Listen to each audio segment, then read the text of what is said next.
ತನಿಖೆ ಮಾಡ್ತೇವೆ, ಕಠಿಣವಾದಂತ ಶಿಕ್ಷೆ ಕೊಡ್ತೇವೆ ಅಂತವರು ಎಲ್ಲೇ ಅಡಗಿದ್ರು ಹುಡುಕ್ತೀವಿ, ಹುಡುಕಿ ಇವತ್ತು ಕಾನೂನು ರೀತಿಯ ಕ್ರಮ ಜರುಗಿಸ್ತೀವಿ. ಇಂಥ ಪ್ರಕರಣಗಳು ಆಗದ ರೀತಿಯಲ್ಲಿ ಸರ್ಕಾರ ನೋಡಿಕೊಳ್ಳುತ್ತದೆ. ನೋಡಿ, ಈಗಾಗಲೇ ನಾವು ವಿಧಾನಸಭೆಯಲ್ಲೇ ಮಾನ್ಯ ಮುಖ್ಯಮಂತ್ರಿಗಳು ಹೇಳಿದ್ದಾರೆ, ಮಾನ್ಯ ಗೃಹ ಮಂತ್ರಿಗಳು ಹೇಳಿದ್ದಾರೆ, ಯಾರು ದೇಶ ವಿರೋಧಿ ಸಮಾಜಘಾತಕ ಶಕ್ತಿಗಳಿದ್ದಾವೆ ಅಂಥವ್ರ ಮೇಲೆ ಅತ್ಯಂತ ಕಠಿಣವಾದಂಥ ಕ್ರಮ ಜರುಗಿಸ್ತೀವಿ.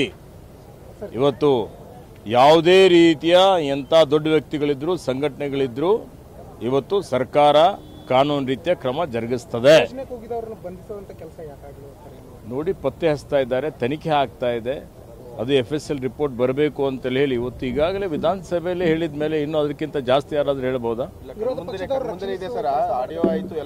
ಇಂಥ ಪ್ರಕರಣಗಳಿಗೆ ಪ್ರತಿಯೊಬ್ಬರು ಖಂಡಿಸಲೇಬೇಕಾಗಿದೆ. ರಾಷ್ಟ್ರೀಯತೆ, ರಾಷ್ಟ್ರ ಪ್ರೇಮ, ದೇಶಭಕ್ತಿ ಇದು ಯಾರು ಸ್ವತ್ತಲ್ಲ.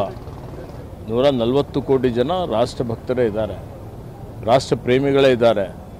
ಇವತ್ತು ಅದಕ್ಕೆ ಯಾರು ಇಂಥ ಕೃತ್ಯಗಳು ಮಾಡಿದ್ದಾರೆ ನಿಖರವಾಗಿ ಅದನ್ನು ಪತ್ತೆ ಹಚ್ಚಿ ಇವತ್ತು ಇದ್ರ ಹಿಂದೆ ಯಾರು ಕೈವಾಡಿದೆ ಅನೇಕ ಸಲ ನಾವು ನೋಡ್ತಾ ಇದ್ದೀವಿ. ಯಾರು ಆರೋಪ ಮಾಡ್ತಾ ಇದ್ದಾರೆ ಅವ್ರದ್ದೇ ಕೈವಾಡ ಇರುತ್ತೆ, ಅದೆಲ್ಲ ನೋಡಬೇಕಲ್ಲ, ತನಿಖೆ ಮಾಡಬೇಕಲ್ಲ.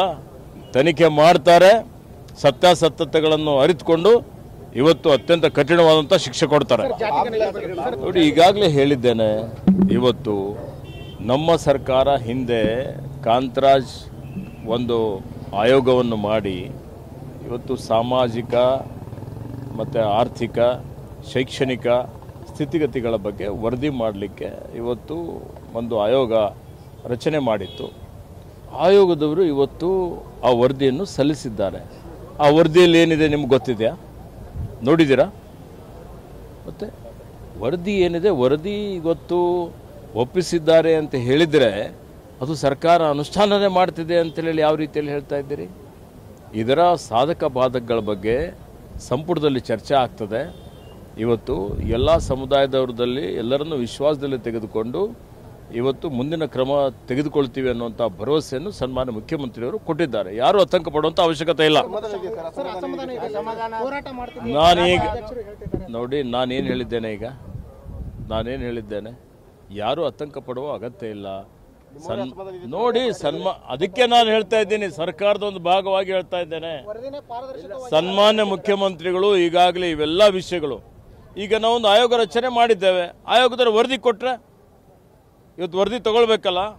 ವರದಿ ತಗೊಂಡಿದ ಮೇಲೆ ಆ ವರದಿಯಲ್ಲಿ ಏನಿದೆ ಅದನ್ನು ಇವತ್ತು ಅರಿತುಕೊಂಡು ಅದರ ಸಾಧಕ ಬಾಧಕಗಳು, ವಾಸ್ತವಾಂಶತೆ ಎಲ್ಲವನ್ನು ನೋಡ್ತಾರೆ. ಯಾವ ಸಮುದಾಯಕ್ಕೂ ಅನ್ಯಾಯ ಆಗದ ರೀತಿಯಲ್ಲಿ ನೋಡಿಕೊಳ್ತೀವಿ ಅನ್ನೋಂಥ ಭರವಸೆ ಸನ್ಮಾನ್ಯ ಮುಖ್ಯಮಂತ್ರಿಗಳು ಕೊಟ್ಟಿದ್ದಾರೆ. ಕನ್ನಡಿಗರ ನೆಚ್ಚಿನ ನ್ಯೂಸ್ 18 ಕನ್ನಡ ಈಗ ವಾಟ್ಸ್ಆಪ್ನಲ್ಲೂ ಲಭ್ಯ.